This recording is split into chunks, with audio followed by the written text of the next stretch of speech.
In the year 1879, a young and prosperous couple, Jonathan and Margaret Sinclair, along with their infant daughter Clara, moved into the stately Whaley house in San Diego, California. The house, a grand example of mid-19th century architecture, was renowned in the town for its elegance.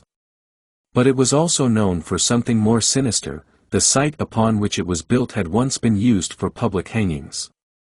The Sinclairs, however, dismissed the rumors as nothing more than local superstitions. From the moment they moved in, the house seemed to exude an eerie aura. The air inside felt heavy, as though the house was holding its breath.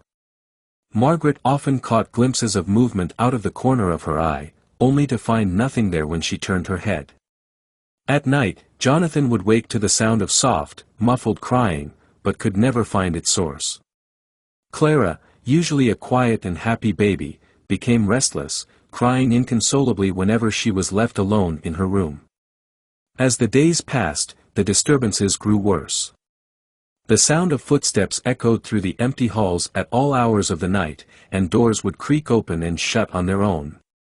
Margaret began to feel a presence following her, a cold, malevolent energy that seemed to watch her every move. She tried to confide in Jonathan, but he dismissed her concerns, insisting that the house was simply settling.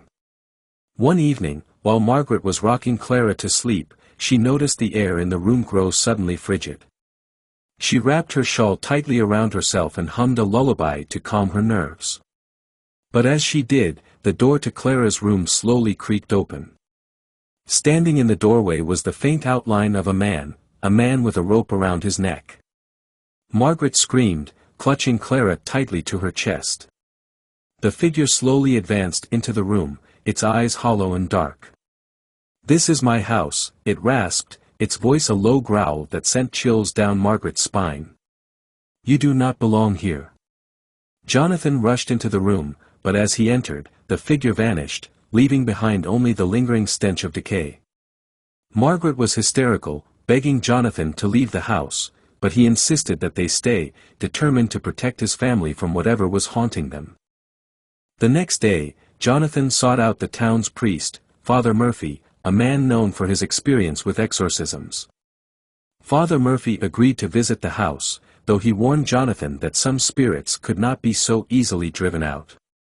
That night, as Father Murphy began to pray, the house reacted violently. The walls shook, and a deafening wail filled the air, as though the very house itself was screaming. Shadows twisted and writhed on the walls, and the temperature plummeted. The air grew thick, making it hard to breathe.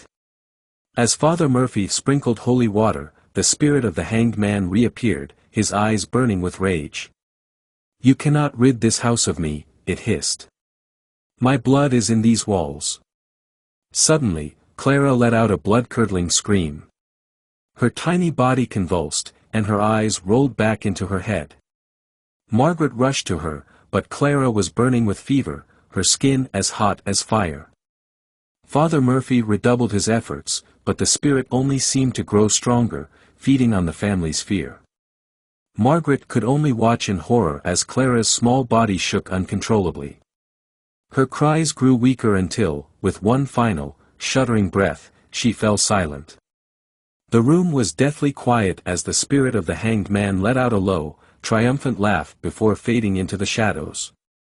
Father Murphy sank to his knees, his face ashen.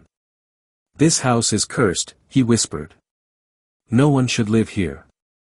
Jonathan, broken by the loss of his daughter and the failure to protect his family, finally agreed to leave. They fled the house that night, never looking back. But the Whaley house remained, its dark history woven into its very foundation.